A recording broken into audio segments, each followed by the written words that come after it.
5 साल हो गए मेरे बेटे की शादी को, पर अभी तक दादी बनने की इच्छा पूरी नहीं हो पाई।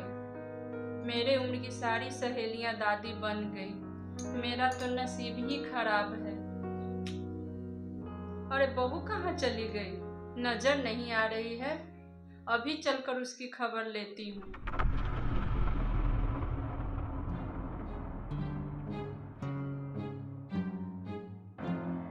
ये लो, महारानी यहाँ सोई पड़ी है। बहू, अरे ओ बहू, ये क्या बहू, अभी तक सो रही हो? पता है सुबह के 10 बज गए हैं। रवि भी बेचारा उठकर कब से ऑफिस के काम पर लग गया है और तुम हो कि अभी तक सोई पड़ी हो। चलो उठकर अब सबके लिए चाय नाश्ता बना दो। मुझसे तो कुछ होता नहीं है, वरना मैं तुम्हारे भरोसे कभी नहीं बैठती, मैं खुद ही सब कर लेती। सॉरी माँ जी, वो देर रात तक मेरे ऑफिस का काम चलता रहा, सुबह ही सो पाए, इसलिए समय का पता ही नहीं चला। अब चलिए मैं जल्दी अभी आती हूँ। हाँ हाँ ठीक है, मेरा कुछ नहीं, पर रवि को देख लो, उसे कुछ चाहिए तो नहीं।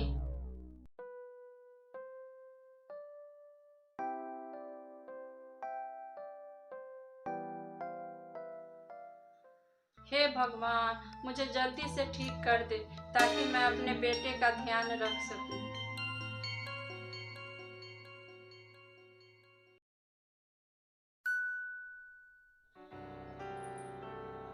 ये लीजिए नाश्ता। अच्छा ठीक है, यहीं रख दो।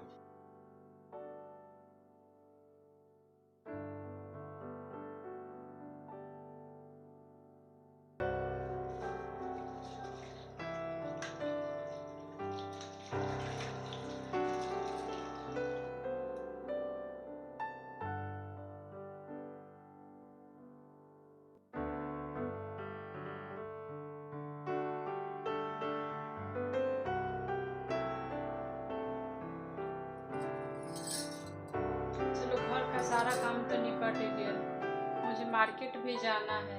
चलो मम्मी जी से पूछ लेती हूँ, शायद उन्हें भी कुछ मंगवाना हो।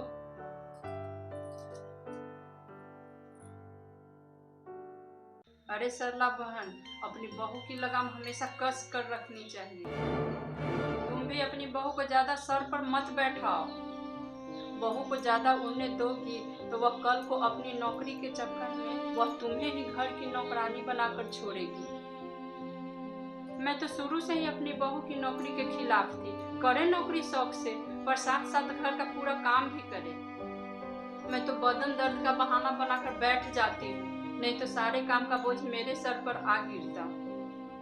मैं कोई मुफ्त की नौकरानी थोड़े ना हूँ। मैं तो कहती हूँ कि तुम भी यही किया करो।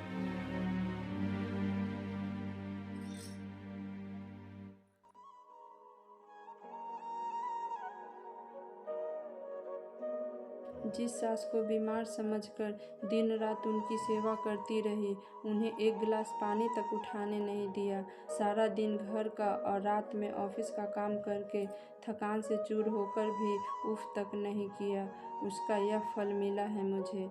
माना कि वो मेरी नौकरी के खिलाफ थी और उनको बच्चे की ख्वाहिश थी, पर मैं भी क्या करती। उनके अकेले की कमाई से इस घर की किस्त और घर चलाना भी तो मुश्किल था।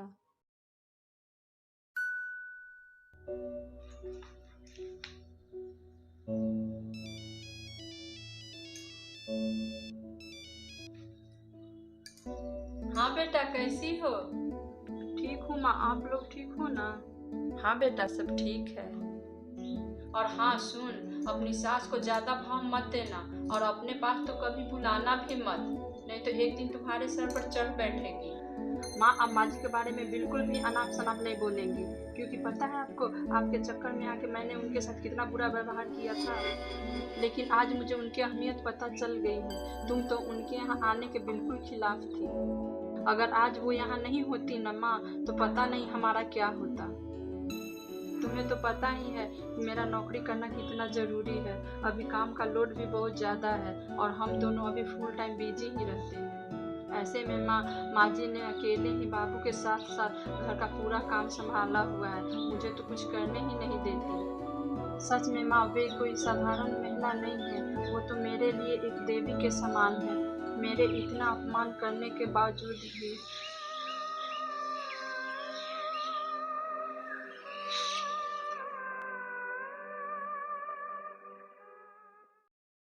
ये मैंने क्या किया?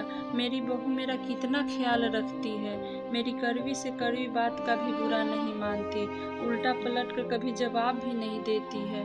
मैं स्वार्थ में इतनी अंधी कैसे हो गई कि इतने मुश्किल वक्त में भी मैं अपनी परिवार की सहायता नहीं कर सकती।